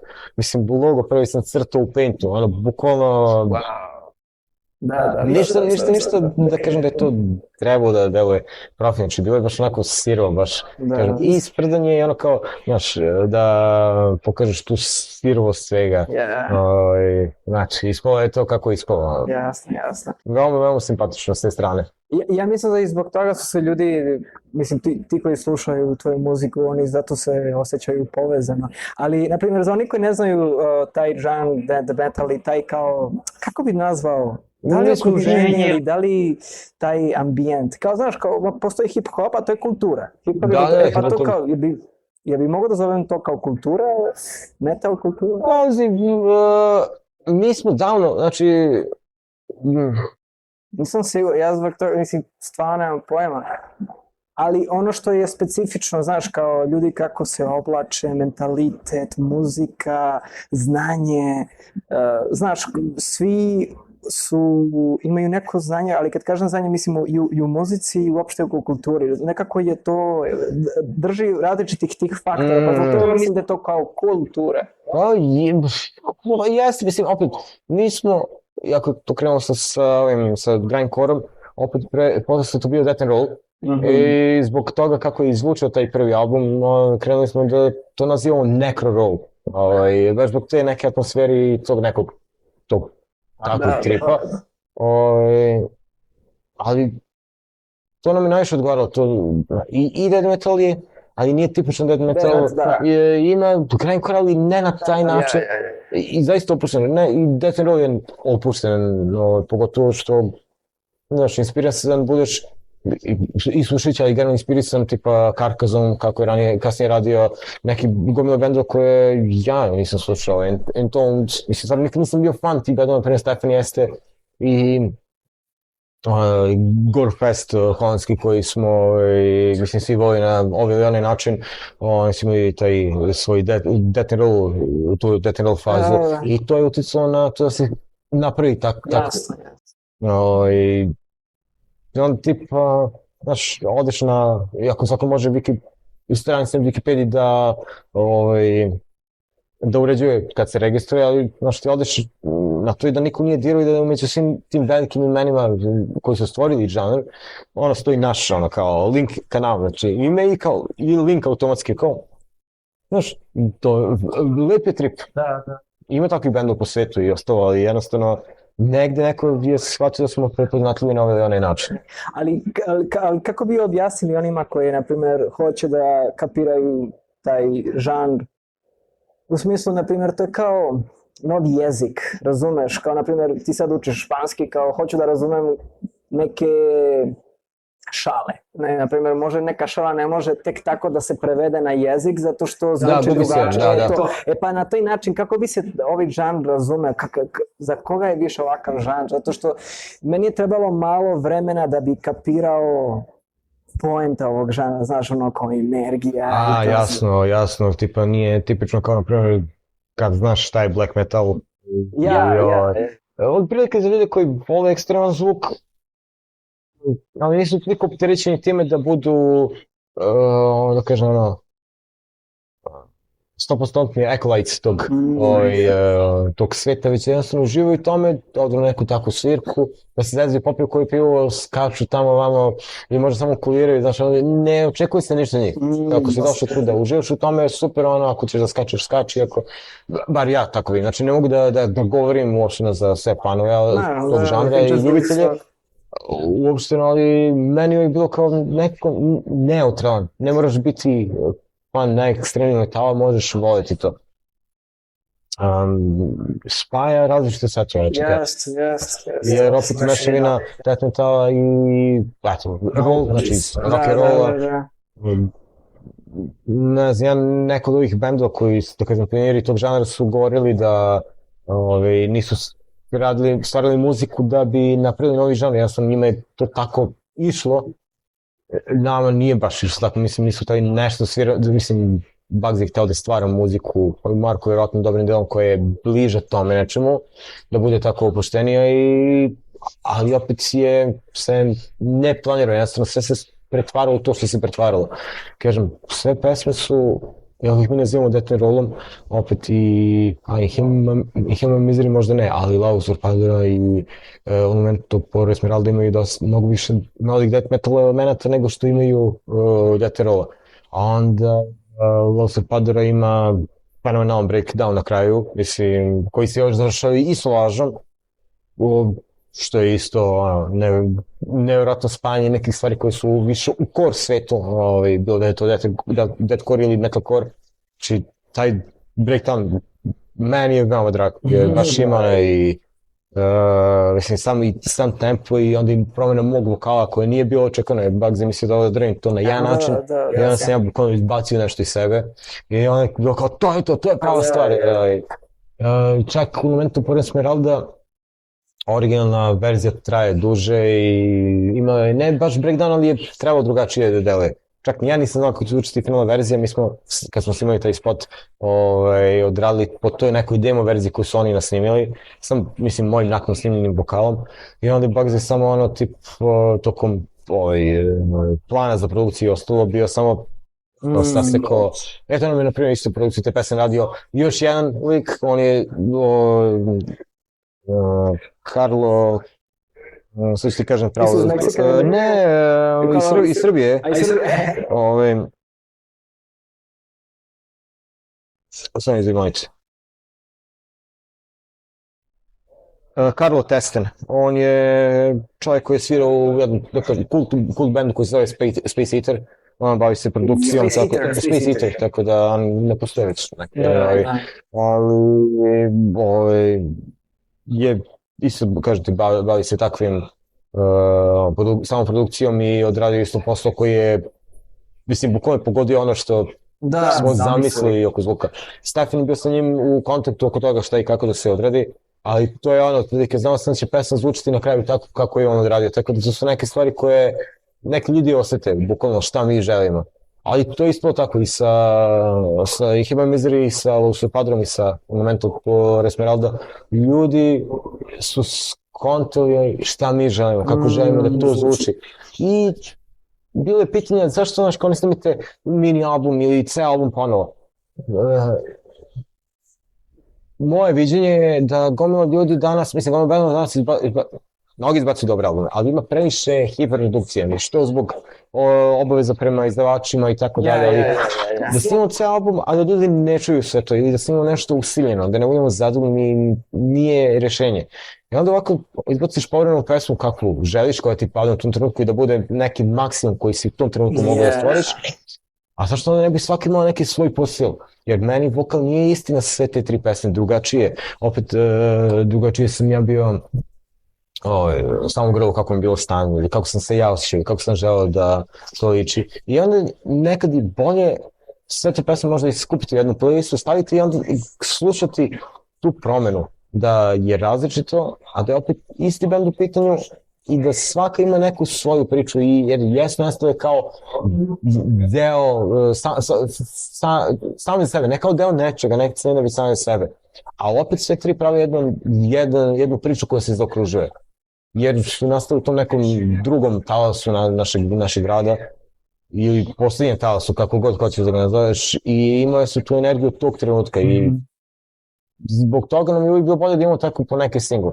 Mislim da je računajući, na primjer, Dia de Muertos, koja, opet kažem, nastala kao opuštenija verzija onoga što smo radili nekada, i The Perfect Day to be Dead, koje je nešto o čemu smo Bugsy odavno pričali, Stefan i ja odavno pričali, da snimamo jednu takvu pesmu vezanu za omaž Peteru, da bude u doom fazonu, i zato je ispala tako kako je ispala. Znači i doom metal, i opet naš element toga kako radimo muziku, produkcija koja je naravno snimana normalnom opremom, ali opet u kućnim uslovima i sa time da se ništa ne detalji previše. Naravno bude sređeno, ali ako ima neki pik koji ide previše gore, gde su u mikrofon, znači bez filtera, bez ničega, znači to će ostati bez filtera. To može da se isreče, ali ne, osjeća tako izmiksovo je svaki deo.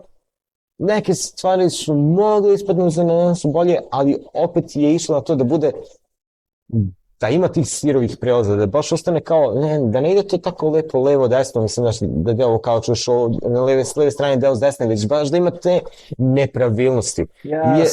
Jer kad sam slušao instrumentalnu verziju te pesme, skontao sam da su vokali mogli ispadnu dobro, ali mislim da ispadnu i bolje.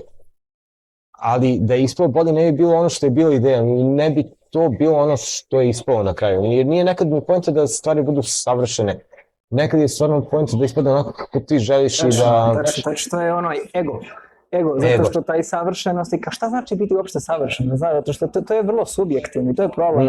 I mi sad ulazimo u te konce savršenosti koje ulazi u muzičkoj industriji, moraš da pratiš šta prave i kažem što, a što da ne ono što nije savršeno, što je god da to bude značilo, da prihvatiš i da vidimo kako će da ljudi odreaguju. To je ono što sad vi imate u vašoj industriji.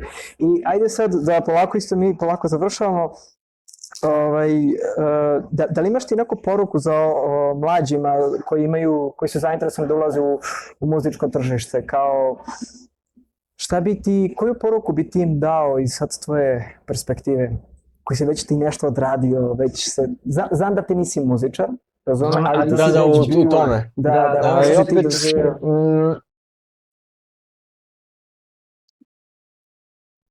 neću reći ono kao verujte u svoje snove, da se sve može ostvariti, jesto, teški ste, mazohisti, ako ulazite u to, platit ćete preveliku cenu, izgubit ćete dosta živaca,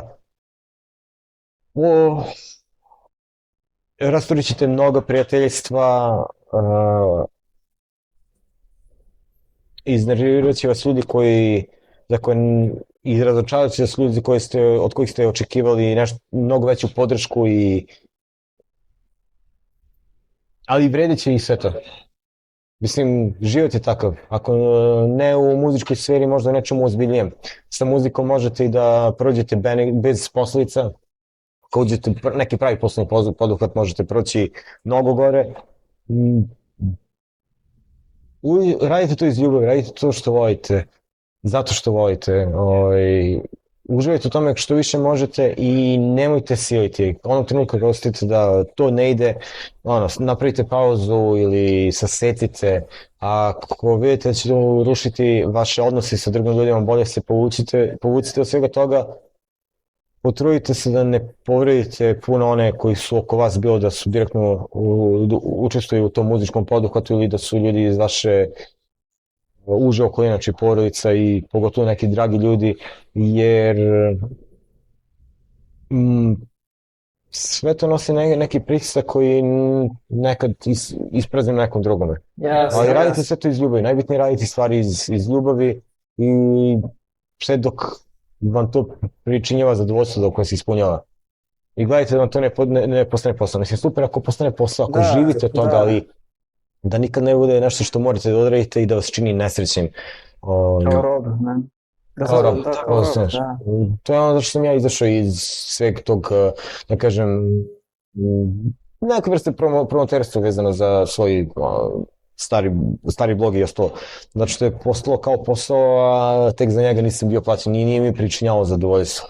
A radio sam dosta dugo zato što sam tvrdoglav i jednostavno nisam hteo da popustim, prekasno sam sasekao, nekad je bolje saseći na vreme, kada slušajte glas u sebi, slušajte to šesto čulo, ali isto tako ta muzika može doneti toliko lepih stvari, upoznavanje neverovatnih, predivnih, kreativnih ljudi,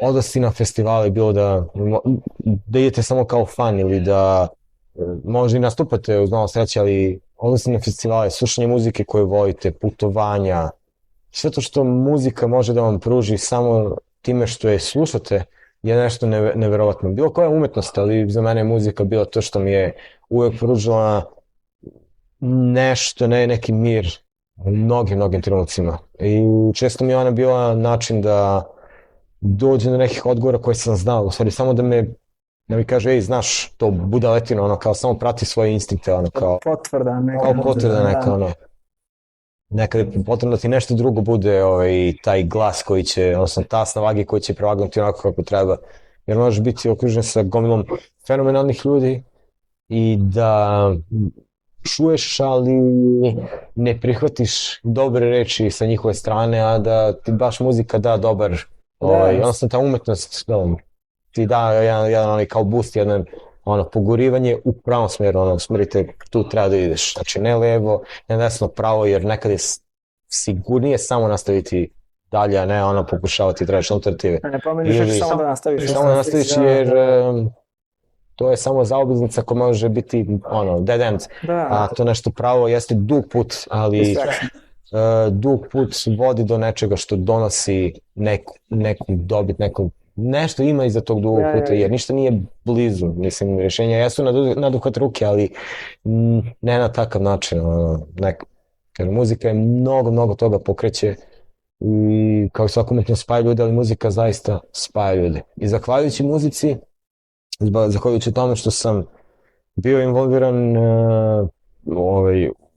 i u spisateljstvo vezano za samu alternativnu scenu i za alternativnu muziku tipa noise i neki, da kažem, underground electro ili šta god, ali metal isto pogotovo. Imao sam prilike da upoznam mnogo ljudi. Nažalost, nikad nisam bio dobar sa pamćenjem imena, zato sam morao da konsultujem net, da se prisjetim, da bih morao svakog njih da pomenem, to bi potrebalo, ali svim tim ljudima ja mogu biti nevjerojatno zahvalan na onome što na tim lepim trenucima koje sam doživio zbog njih. Neće ih upoznati, imamo njih, znači iz inostranstva, što iz, da kažem ovako, i sveta najvećim delom iz Latinske Amerike, pa i ljudi koji su iz Srbije, jednostavno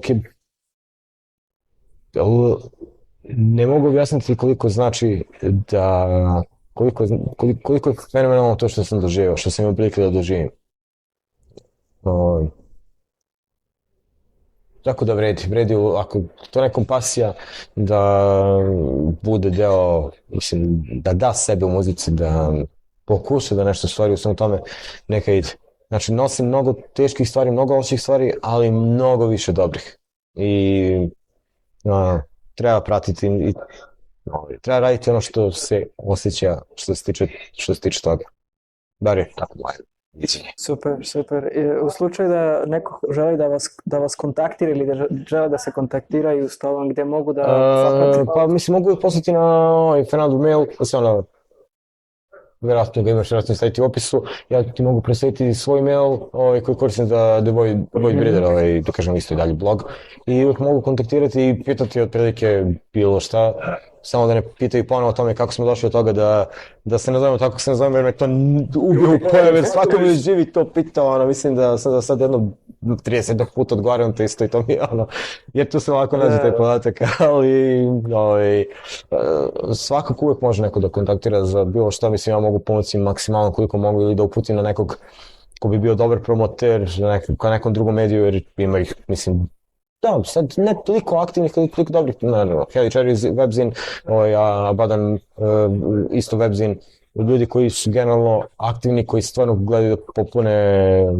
svaku moguću prazninu koja je potrebna za pokrivanje bilo kog medijskog sadržaja vezano za underground kulturu ili alternativnu kulturu, kako god, bilo da je muzika, bilo da je nešto drugo u pitanju. Tako da, ako im je potrebno samo da ih usmerim na nekoga ko će im pomoći oko nečega, rado ću to učiniti, mislim, to mi je najmanji problem, mislim, izvojiti 10, 15, 20 minuta da nekome, kažeš, mislim, to je kao da se sretne stranac na ulici, te pita gde se i šta nalazi, šta bi mi bilo teško, mislim, to je stvar, opšte kulture i, najobičnijeg bontona, mislim, koji bi svako od nas trebalo da ima. Antonio, ovo je fantastično, hvala još jedno za tvoje vreme. Ne, čemu hvala vam što na svemu, mislim, ovo je za mene veoma velika čast, stvarno se osjećam počastvovano i zahvalno. Drago. Mislim, meni je baš drago i stvarno ja sam mislio da je ovo bilo neki to jest ultimate experience, da bude još i podcast i da razjasnimo neka pitanja koji se ponavljaju i kao ajde da više, da bude i na srpskom jeziku, a ne samo na španskom. Na engleskom, da. I da se to proširi i da, i ne znam, ako se daje prilika da nastavite sa bendom, super, ako ne, takođe, sve ima svoj početak i kraj, kao što si govorio, ali poruku koju si lepo dao je biti brutalan sa idejama, ali nežan sa ljudima. Može se reći tako, da, i tako bi trebalo da bude generalno.